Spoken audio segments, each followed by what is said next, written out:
আপনি আপনার জীবনে টাকার গুরুত্বটা ঠিক তখনই বুঝবেন যখন আপনার আদরের সন্তান কোনো দোকানে দাঁড়িয়ে একটা খেলনা পছন্দ করে, কিন্তু আপনি সেটা কিনে দিতে পারেন না। আপনি আপনার জীবনে টাকার গুরুত্বটা ঠিক তখনই বুঝবেন যখন কোনো অনুষ্ঠানে আপনি আপনার স্ত্রীকে নিয়ে যাবেন এবং সেখানে দেখবেন অন্যদের তুলনায় আপনার স্ত্রীকে খুব ফিকে লাগছে।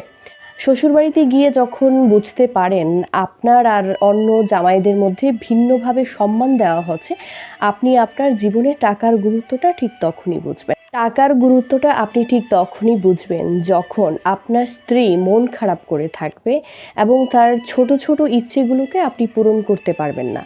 আর সেই ছোট ছোট ইচ্ছেগুলোকে পূরণ করতে না পারার বেদনা আপনাকে টাকার প্রয়োজনীয়তা বুঝিয়ে দেবে।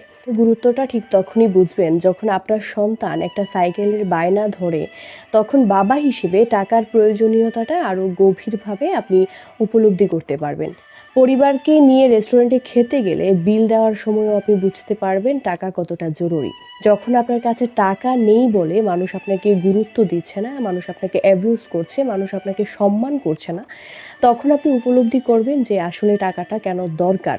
যখন দেখবেন টাকার অভাবে আপনার সন্তানকে তেমন কেউ আদর করে না বা আপনার আত্মীয়-স্বজনরাও তার থেকে বা তাদের থেকে দূরত্ব বজায় করছে বা দূরত্ব বজায় করে রাখছে, তখন আপনি টাকার মূল্যটা ঠিক স্পষ্টভাবে বুঝতে পারবেন। বিপদের সময় দেখবেন টাকার অভাবে কেউ পাশে থাকে না। এমনকি যাদের টাকা আছে তারাও যদি সহানুভূতি দেখাতো, ওটা কেটে যেত। কিন্তু তারাও কখনো সহানুভূতি দেখায় না।